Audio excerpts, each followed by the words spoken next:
ஏன்னா இப்போது 30 வழக்குகள் இருக்கிறதா சொல்கிறாங்க. அப்படி இருக்கும்பொழுது நீங்கள் ஒரு வழக்கில் வந்து ஜாமீன் வாங்கினீங்கன்னா இன்னொரு வழக்கில் வந்து அரெஸ்ட் பண்ணுவாங்க. இப்போ வந்து அடுத்த இந்த கேஸ் வந்து 25ஆம் தேதியோ 6ஆம் தேதியோ ஒத்தி வச்சுருக்காங்க. ஸோ அது வரைக்கும் வந்து அவர் ரிமாண்ட்லேயே இருக்கணும், வெளியிலே வர முடியாது.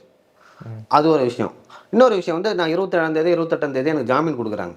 அப்படி கொடுக்கும்பொழுது அடுத்து இன்னொரு கேஸ் போடுவாங்க. அப்போ வந்து நியூ இயர் வரும், கிட்டத்தட்ட பொங்கல் லீவ் வந்துடும். பொங்கல் லீவ் தாண்டி தான் வந்து உங்களுக்கு வந்து ஜாமீன் வாங்க முடியும். இப்படி வந்து ஒவ்வொரு வழக்கிலையும் காலம் கடத்தி கடத்தி இதை வந்து மே மாதம் அப்படி இல்லைன்னா வந்து தேர்தல் முடிவு வரைக்கும் இட்டு போவாங்கன்னு நினைக்கிறேன். ஸோ அவர் வெளியில் இருந்தால் திமுகவுக்கு பிரச்சனை, உதயநிதி அவர்களுக்கு பிரச்சனை, இங்கே இருக்கிற காவல் அதிகாரிகளுக்கும் ஐஏஎஸ் அதிகாரிகளுக்கும் பிரச்சனை. ஸோ அவரை தாண்டி ஒரு ஒரு அவர் வந்து யூடியூபர் அல்லது பத்திரிகையாளர் எப்படி வேணால் நீங்கள் வச்சுக்கலாம், இல்லை பார்க்குறவங்க கூட வச்சுக்கலாம். யாராவது ஒரே ஒருத்தவங்களாச்சும் லைக் ஐஏஎஸ் ஐபிஎஸ் அதிகாரிகளை பற்றி வந்து இந்த அளவுக்கு போல்டாக பேசுவாங்களான்னு பார்த்தீங்கன்னா பேச மாட்டாங்க. ஸோ இதுக்கு பின்னாடி வந்து அதிகாரிகளோட கையும் இருக்குது. ஸோ எல்லாரோட ஒரு அப்படி கூட்டு ஒரு கருத்தாக தான் இது இருந்திருக்கும்னு நினைக்கிறேன். அதனால தான் உங்களை அரெஸ்ட் பண்ணிட்டாங்க.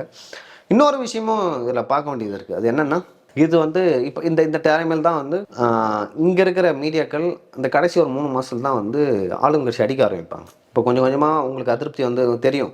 லைக் ஏடிஎம்கேக்கு ஃபேவராக இல்லை டிவிகேவை பற்றி அதிகமாக பேசுவாங்க. அப்படி பேசும்பொழுது என்னென்னா திமுகவோட புகழ் வந்து மங்கும், ஒரு ஆன்டி இன்கம்பன்சி வந்து வெளில தெரிய ஆரம்பிக்கும். இனிமேல் வந்து அந்த மாதிரி யாருமே பேசக்கூடாது.